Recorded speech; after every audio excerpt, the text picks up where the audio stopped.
ہم پر احسان فرمایا. ہم گواہی دیتے ہیں کہ انہوں نے رسالت و شریعت کو کما حق کو پہنچا دیا، امت کی مکمل خیر خواہی فرمائی، امت کو ہر اس خیر کی اور ہر بھلائی سے متعارف کروایا جو آپ کے علم میں تھی، اور ہر اس شر سے ڈرا دیا جو آپ کے علم میں تھا. ہمیں ایسی روشن اور صاف شفاف شاہراہ پر چھوڑ دیا جس کی راتیں بھی دنوں کی مانند ہیں، جس سے اعراض اور روگردانی ہلاک و برباد شخص کرنے والا ہے. اللہ تعالیٰ بہت زیادہ رحمتیں اور سلامتی نازل فرمائے آپ صلی اللہ علیہ وسلم پر، آپ کے آل اور صحابہ کرام پر. حمد و صلات کے بعد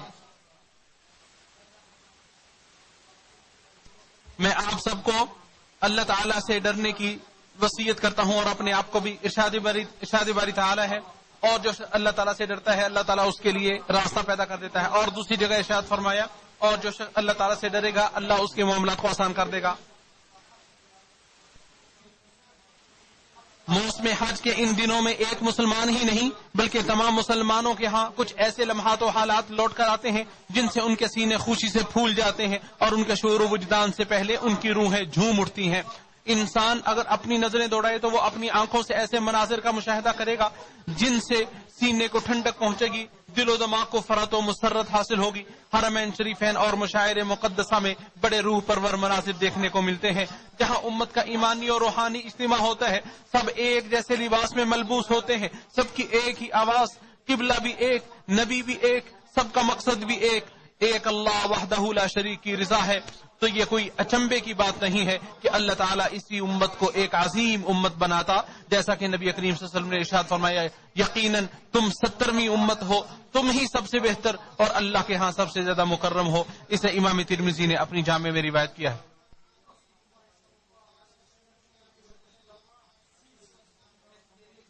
ان موسمی عبادتوں میں اللہ رب العزت کی سنت و حکمت یہ ہوتی ہے کہ ایک طرف جہاں ان عبادتوں میں امت کی شہرازہ بندی نمایاں نظر آتی ہے اور وہ تمام طرح کے نعرے، سلوگن اور عصبیتوں کا لبادہ اتار پھینکتی ہے، وہیں دوسری طرف حاجیوں اور معتمرین عمرہ کرنے والوں کی خدمت کے لیے مملکت سعودی عرب کی قیادت اور حکام کی جانب سے ہر طرف امن و امان قائم ہوتا ہے. زبردست خدمات پیش کی جاتی ہیں اور جود و سخا کے دریا بہائے جاتے ہیں.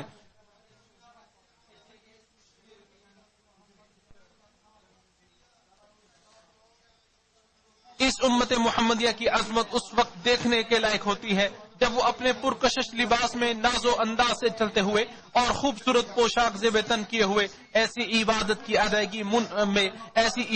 ادائیگی میں منہمک ہوتے ہیں جن میں سارے لوگ مقام و مرتبے اور درجے میں برابر نظر آتے ہیں. رنگ و نسل اور جاہ و منصب کا کوئی اعتبار نہیں رہتا.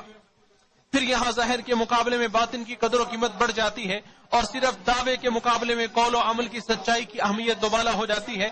یہ مقاصد و معانی رسول اللہ صلی اللہ علیہ وسلم کے حجۃ الوداع کے خطبہ میں نمایاں نظر آتے ہیں. آپ صلی اللہ علیہ وسلم نے ارشاد فرمایا، اے لوگوں، تمہارا پروردگار ایک ہے. سنو، کسی عربی کو اجمی پر اور نہ ہی کسی اجمی کو کسی عربی پر کوئی فوقیت حاصل ہے، اور نہ ہی کسی گورے کو کالے پر اور نہ ہی کسی کالے کو گورے پر کوئی فوقیت حاصل ہے سوائے تقوی کے، سوائے اللہ کے ڈر کے. بے شک اللہ تعالیٰ کے نزدیک سب سے معزز وہ ہے جو سب سے زیادہ تقوی والا ہے، اللہ سے ڈرنے والا ہے.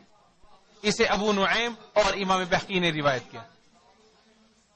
حج کے مناسک و اعمال کے اندر جو ہم خوشنما منظر دیکھتے ہیں وہ اسلام کے بہت سے اعلیٰ اقدار اخلاق کو اجاگر کر رہے ہوتے ہیں، جیسے عدل و مساوات، الفت و محبت، اخوت و بھائی چارگی، عبودیت و بندگی، اخلاص و للہیت اور تواضع و انکساری. اور یہی وہ چیز ہے جو اسلام کے بلند اصول و مبادیات کی طرف فطری کشش اور کھچاؤ کا سبب بنتی ہے. اسی وجہ سے لوگوں نے اسلام کو پسند کیا، پھر یہ پھیلتا گیا اور اب بھی پھیل رہا ہے، کیونکہ اسلام ایک واضح راستہ ہے. اس کی حقانیت روشن کی طرح عیاں ہے. یہ دلوں کو سعادت سے لبریز کرتا ہے، سینوں میں خوشی کے دیب چلاتا ہے، روحوں کے خلا کو پر کرتا ہے، دلوں کے شک و تردد کو دور کرتا ہے، فکر و نظر کو مالا مال کرتا ہے، نفس کی ضرورتوں کو پورا کرتا ہے، اس کی پیاس کو بجھاتا ہے اور امن و امان عطا فرماتا ہے. ارشاد باری تعالی ہے، اور یہ اللہ کا وہ دین فطرت ہے جس کے مطابق اس نے لوگوں کو پیدا کیا ہے. اللہ کی تخلیق میں کوئی تبدیلی نہیں ہو سکتی، یہی سچا اور صحیح دین ہے. یہ جم غفیر اور یہ لاکھوں کی بھیڑ حج کے لیے طاقت و قوت کے بل بوتے نہیں پہنچی ہے، بلکہ محبت اور شوق و رغبت میں جسموں سے پہلے ان کے دل حرمین کی چوکھٹ پر آن پہنچے تھے، اور انہوں نے یہ مشقتیں رحمان کی رضا و خوشنودی کے لیے اٹھائی ہیں۔ اور یہ اس بات کی سب سے سچی دلیل ہے کہ اسلام روشن و ٹھوس دلیل و برہان اور رواداری اور اخلاق و اقدار کی بنیاد پر پھیلا ہے اور پھیل رہا ہے۔ ارشاد باری تعالیٰ ہے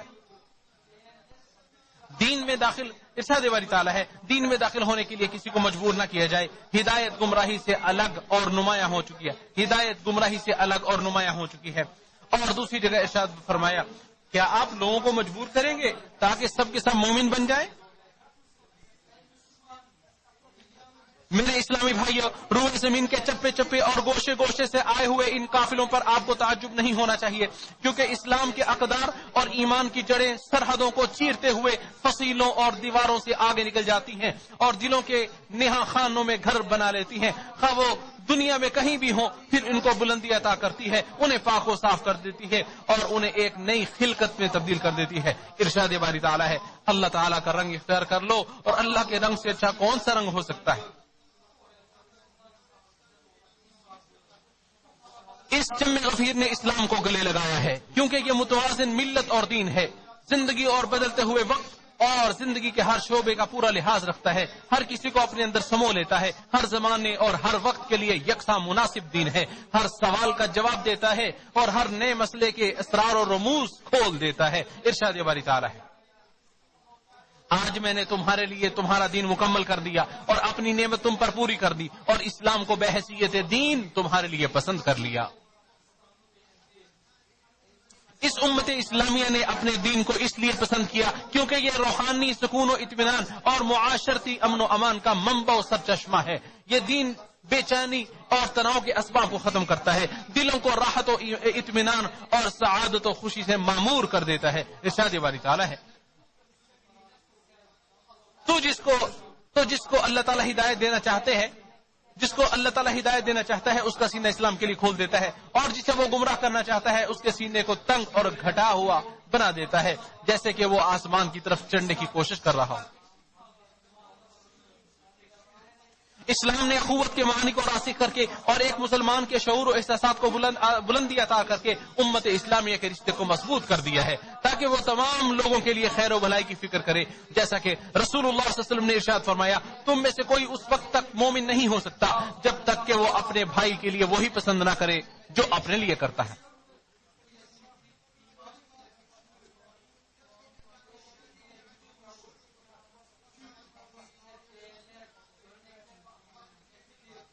وقت گزرتا رہا، زمانہ بدلتا گیا، سال ہر سال بیت گئے اور صدیاں گزر گئیں، لیکن امت اسلامیہ اپنے اسلام کے ساتھ سر بلند ہو کر، اپنے ایمان کے ساتھ مضبوط بن کر اور اپنے اصول و مبادی کو گلے لگا کر آج تک کھڑی ہے، کیونکہ یہ امت اخلاق و اقدار کی امت ہے، اور یہ چیز جس کا ہم مشاہدہ کر رہے ہیں، یہ شریعت و قانون اور احساسات و جذبات میں اس متحدہ امت کو ایک جسم کی مانند بنا دیتی ہے۔ بے شک یہ ایک عظیم نعمت ہے جو اس بات کی متقاضی ہے کہ اس کی معرفت حاصل کی جائے، اس کی قدر و قیمت محسوس کی جائے اور منعم باری کی شکر گزاری کی جائے، اس کی حفاظت کی جائے، اور بے شک اللہ رب العالمین نے اس کی بقا کی ضمانت ایک دوسری عظیم نعمت کے ذریعے دی ہے، اور یہ عظیم نعمت کتاب اللہ و سنت رسول اللہ کی ہے۔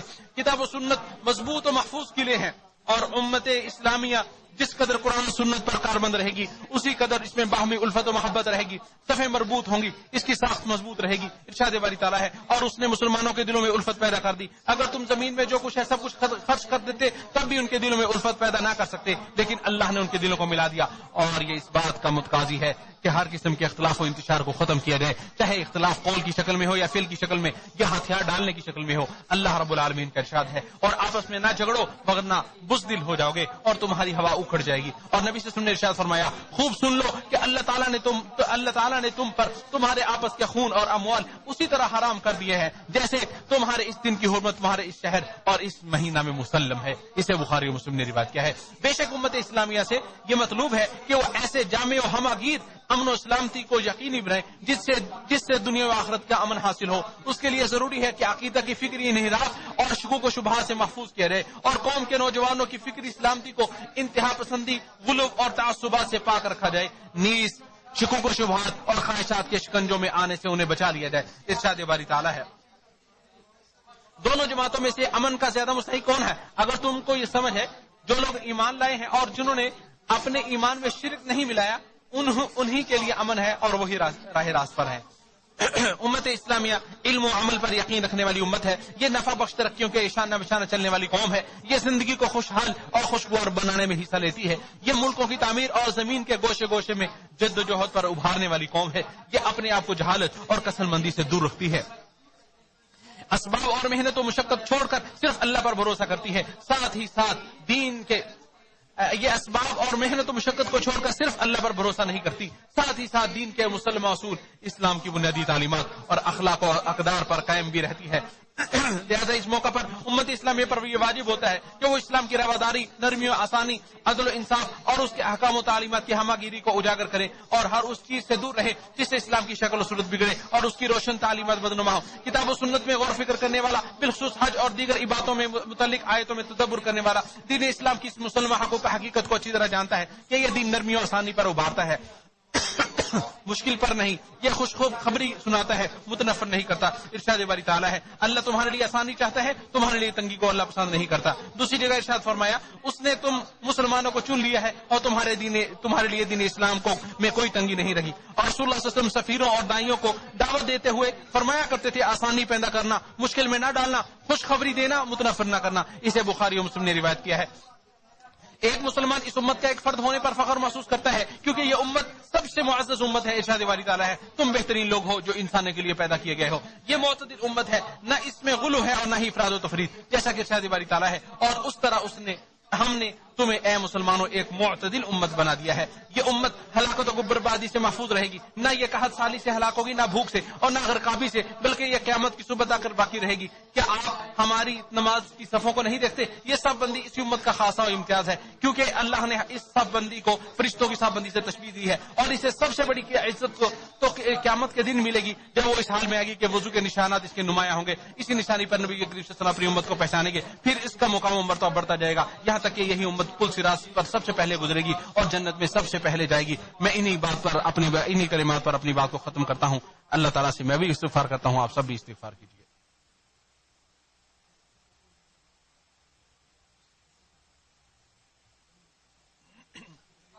تمام تعریفیں اس اللہ کے لیے ہیں، یہ اللہ رب العالمین کے لیے ہیں. یکے بعد دیگرے نیکیوں کے موسم آنے پر میں اس کی حمد بیان کرتا ہوں. وہ پاک ہے اور اس سے باقی رہنے والے نیک اعمال کا سوال کرتا ہوں. میں گواہی دیتا ہوں کہ اللہ تعالیٰ کے سوا کوئی معبود برحق نہیں، وہ ایک ہے، اس کا کوئی شریک نہیں. زمین پر بھی وہی معبود ہے اور آسمان پر بھی. اور میں گواہی دیتا ہوں ہمارے سردار و نبی محمد صلی اللہ علیہ وسلم اس کے بندے اور رسول ہیں جنہیں معجزات سے نوازا گیا. زمین و آسمان میں اللہ تعالیٰ کی مخلوق کے برابر رحمت نازل ہوں آپ پر، آپ کے آل پر اور آپ کے ساتھیوں پر. حمد و صلاۃ کے بعد میں آپ لوگوں کو اور اپنے آپ کو اللہ تعالیٰ کے تقوی کی وصیت کرتا ہوں اور جو کوئی بھی تقوی کے سائے میں رہے گا وہ دنیا و آخرت کی سعادتیں سمیٹ لے گا. اللہ تعالیٰ کے دنوں میں سے کل کا دن عرفہ کا دن ہے. جو اس دن کا روزہ رکھے گا اس کے لیے بہت بڑا اجر ہے. چنانچہ رسول اللہ صلی اللہ علیہ وسلم نے ارشاد فرمایا، رسول اللہ صلی اللہ علیہ وسلم سے ثابت ہے اللہ رب العزت عرفہ کا دن روزہ رکھنے کے بدلے پچھلے 1 سال اور اگلے 1 سال کے گناہ معاف فرما دیتا ہے. اسے مسلم نے روایت کیا ہے. ذوالحجہ کے 10 دنوں اور ایام تشریق میں مطلق تکبیرات کہنا مسنون ہے، جبکہ مقید تکبیرات کا وقت یوم عرفہ کی فجر سے لے کر ایام تشریق کے آخری دن سورج غروب ہونے تک ہے. چنانچہ آپ صلی اللہ علیہ وسلم جب فرض نماز کے بعد سلام پھیرتے تو 3 مرتبہ استغفر اللہ استغفر اللہ استغفر اللہ کہتے اور 1 مرتبہ اللہم انت السلام و منک السلام تبارکت یا ذا الجلال والاکرام یہ فرماتے یعنی اے اللہ تو ہی سلامتی والا ہے اور تو ہی سے سلامتی ہے اور تو بابرکت ہے اے بزرگی والے عزت والے. اس کے بعد تکبیرات کہتے اور یہ غیر حاجی کے لیے ہے. رہا حج کرنے والا تو وہ اپنی مقید تکبیرات کی ابتدا یوم نہار کو ظہر سے کرے گا. اللہ تعالیٰ میرے اور آپ سب کے نیک اعمال کو قبول فرمائے. اے اللہ کے بندو رسول ہادی صلی اللہ علیہ وسلم پر درود و سلام پڑھو کیونکہ تمہیں اللہ تعالیٰ نے اپنی کتاب اس بات کا حکم دیا ہے. ارشاد باری تعالیٰ ہے بے شک اللہ اور اس کے فرشتے نبی صلی اللہ علیہ وسلم پر درود بھیجتے ہیں. اے ایمان والو، اے لوگوں جو ایمان لائے ہو ان پر خوب درود و سلام بھیجا کرو. اے اللہ محمد صلی اللہ علیہ وسلم اور آل محمد صلی اللہ علیہ وسلم پر درود و سلام نازل فرما جس طرح تو نے ابراہیم اور آل ابراہیم پر نازل فرمائے. اے اللہ محمد صلی اللہ علیہ وسلم ابراہیم صلی اللہ علیہ وسلم پر اللہ برکت نازل فرما جس طرح تو نے ابراہیم اور آل ابراہیم پر برکت نازل فرمائے۔ اے اللہ تو خلفائے راشدین ہدایت یافتہ امام ابو بکر عمر عثمان اور علی سے راضی ہو جا، تمام آل و اصحاب اور ان کے ساتھ ساتھ اپنے عفو و درگزر سے اور فضل و کرم سے ہم سے بھی راضی ہو جا۔ ایسا سے رحم کرنے والے اے اللہ ہم تجھ سے جنت کا سوال کرتے ہیں اور ہر ایسے قول و فعل کی توفیق کا سوال کرتے ہیں جو ہمیں جنت سے قریب کر دے۔ اے اللہ ہم جہنم کی آگ سے تیری پناہ چاہتے ہیں اور ہر ایسے قول فعل سے جو ہمیں جہنم کے قریب کر دے۔ اے اللہ ہم تجھ سے ہر بلائی کا سوال کرتے ہیں اور خواہ وہ جلدی ملنے والی ہو یا دیر سے، اے اللہ ہم جو اسے جانتے ہوں یا نہ جانتے ہوں، اور ہر اس برائی سے تیری پناہ مانگتے ہیں جو جلدی آنے والی ہے یا دیر سے، ہم جانتے ہیں یا نہیں جانتے۔ اے اللہ ہم تجھ سے خیر و بلائی کی ابتدا و انتہا اس کی جامع چیزوں اور اس کے اول و آخر ظاہر و باطن کا سوال کرتے ہیں اور جنت و بلند درجات کا سوال کرتے ہیں۔ اے ہمارے پروردگار ہماری مدد فرما، ہمارے خلاف کسی کی مدد نہ کرنا، ہماری تائید و نصرت فرما، ہمارے خلاف کسی کی تائید و نصرت نہ کرنا، ہمارے حق میں تدبیر فرما، ہمارے خلاف نہ کرنا، ہماری رہنمائی فرما اور ہدایت کو ہمارے لیے آسان کر دے، اور جو ہمارے خلاف بغاوت کرے اس کے مقابلے میں ہماری مدد فرما۔ اے اللہ اے اللہ ہم تیری نعمت کے زائل ہونے سے، تیری دی ہوئی عافیت کے پھر جانے سے، تیری ناگہانی گرفت سے اور تیرے ہر قسم کی ناراضی سے اپنا چاہتے ہیں۔ اے اللہ ہمارے فلسطینی بھائیوں کو جو مصیبت لاحق ہوئی ہے اسے تو خوب جانتا ہے، اس کو دور کر دے، تو ہی قادر ہے۔ اے اللہ ان کی مصیبت کو دور کر دے۔ اے وہ ننگے پاؤں ہیں انہیں پہننے کا سامان مہیا کر دے، وہ بھوکے ہیں انہیں ان کے کھانے کا بندوبست کر دے، وہ ننگے بدن ہیں انہیں ان کے لباس کا بندوبست کر دے، وہ مظلوم ہیں ان کے لیے ظالم و صہونی سے انتقام لے۔ اے زندہ و قائم ذات تیری رحمت کے ساتھ ہم مدد طلب کرتے ہیں، ہمارے تمام معاملات کو درست فرما اور پلک جھپکنے کے برابر بھی ہمیں اپنے نفوس کے سپرد نہ کرنا۔ اے اللہ ہمارے امام خادم حرمین شریفین کو اپنے پسندیدہ کاموں کی توفیق عطا فرما۔ اے اللہ تو انہیں ہدایت کے راستے پر چلا اور ان کے ہر عمل کو اپنی رضا و خوشنودی کا ذریعہ بنا، اور ان کے ولیعہد کو ہر خیر کی توفیق عطا فرما، اور تمام مسلم حکمرانوں کو اپنی کتاب پر عمل کرنے اور شریعت کے مطابق فیصلہ کرنے کی توفیق عطا فرما۔ اے دو جہان پر مہربان ذات، اے ہمارے پروردگار ہم نے اپنے یہاں پر ظلم کیا، اور اگر تو نے ہمیں معاف نہ کیا، ہم پر رحم نہ کیا، یقینا ہم سارے پانے والوں میں سے ہو جائیں گے۔ اے ہمارے پروردگار ہمیں معاف کر دے اور ہمارے ان بھائیوں کو معاف کر دے جو ہم سے پہلے ایمان لا چکے ہیں، اور ہمارے دلوں میں ایمان والوں کی طرف سے کینہ نہ پیدا کر۔ اے ہمارے پروردگار تو بے شک بڑی شفقت والا، بےحد مہربان، بڑی رحم کرنے والا ہے۔ اے ہمارے پروردگار ہمیں دنیا و آخرت میں خیر و بھلائی عطا فرما اور ہمیں آگ کے عذاب سے محفوظ فرما۔ ہے اللہ اور تم سب اللہ تعالیٰ کا ذکر کرو، یقیناً وہ بھی تو تمہارا ذکر کرے گا، اور اس کی نعمتوں پر اس کا شکریہ ادا کرو، وہ تمہیں اور نوازے گا، اور اللہ تعالیٰ کا ذکر بہت بڑا ہے اور اللہ تعالیٰ جانتا ہے جو کچھ تم کر رہے ہو۔